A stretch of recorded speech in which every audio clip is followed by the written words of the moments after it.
News Talk 1150 WGBR. Good morning. WGBR time is 18 minutes before 8 o'clock, and we're here in studio with Representative Efton Sager of the North Carolina House. Good morning. Good morning, Wayne. How you doing? I'm doing fine. Today, Dr. Martin Luther King Jr. Day. Absolutely. And would you make a comment about that, please? I we sure observe would. it's Dr. King Day. I remember so many times in Martin Luther King's speech, it's judge a man by the content of his character, not by the color of his skin. Right. And that resonates over and over every time that we start talking about racial issues and so forth like that. You know, we shouldn't have problems with a person's race regardless. And I'm sorry. I mean, of course, I've grown over the years. I mean, I'm sure that I probably had some prejudice in my past that I think I've completely erased. And I would like to see all folks work toward that end, because I mean, we don't need to make race an issue on anything. And one of the things that I think where race is being used is in the voter ID thing, and I think it's being flip-flopped on the other side. And we're talking about disenfranchising my vote. I got a call the other day from a lady, and she recorded it because I wasn't there. But I mean, she went on and on about how I was disenfranchising her vote. And I wound up calling her back, but I had to leave a recording on her, on her phone. Yeah.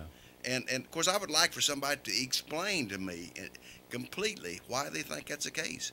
Because as far as I'm concerned, it is protecting everyone's vote. Mm-hmm.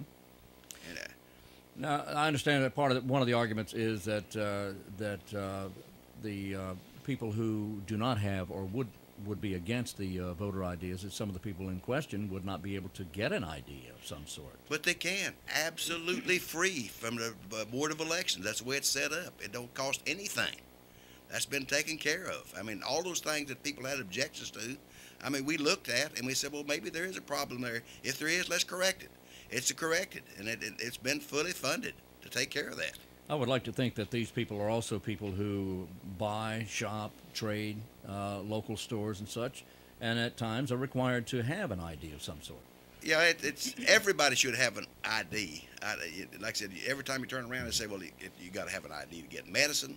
You got to have an ID to do a lot of things. And like I said, if they don't have it, this will be beneficial to them to have that ID, because they'd have some kind of proof of who they were. Mm-hmm. I think the one thing that bothers me still about our election process, though, is we need to tighten up how they register.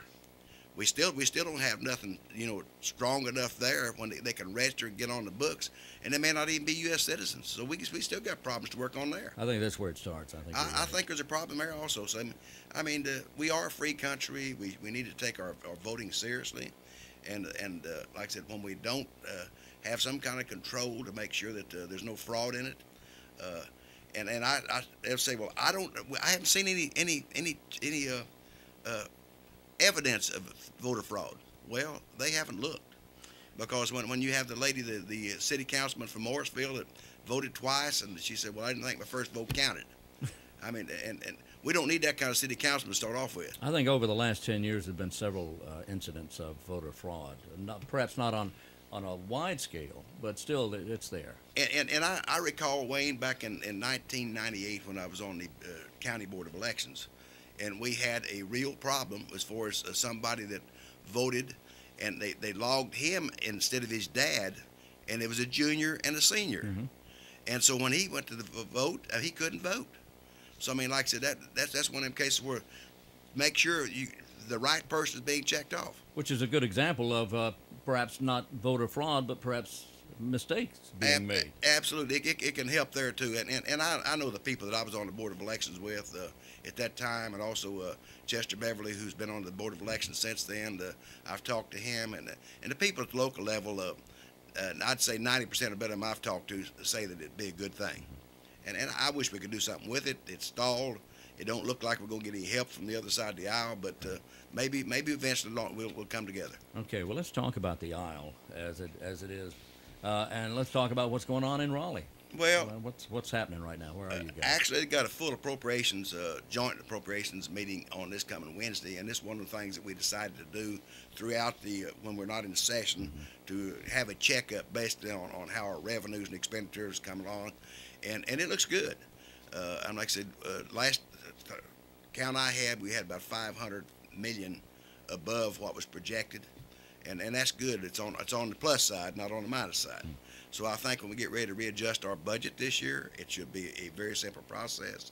If we have extra money, I'm sure that everybody's going to say, "Well, give that to me," but but we can't give it just to everybody. I mean, I think it's one of those things where you need a little cushion.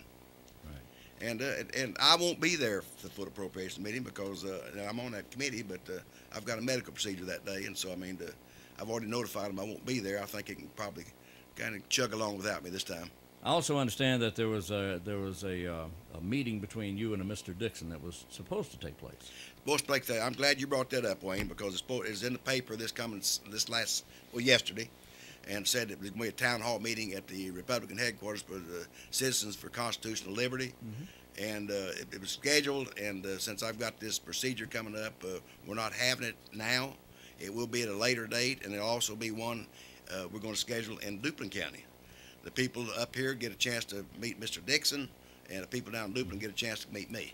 Okay, very good. And we'll just leave it at that right there. Now, let me ask you what your agenda is for the next, well, I know you have a procedure, but what's your agenda for the next, several weeks or so? Well, actually for this week, I think on Friday, we're meeting with the district highway engineer, Senator Payton and I are, on as far as the highway projects scheduled in this area. We've got, let me see, my mind's at loss. I got a Rick Perry moment. I should have reminded you to bring your calendar with you, but that's okay. That's okay. So let's just leave it at this. If anyone wants to call you and talk to you or contact you in some way about an issue they may have, a question they may have about North Carolina government, how do they get in touch with you? All right, 919-922-1484 is my cell phone number. My local phone number is 735-9458. And in Raleigh, my office is 919-733-5755. You can send me email at efton.sager@ncleg.net. I've got a personal web page. It's eftonsager.org.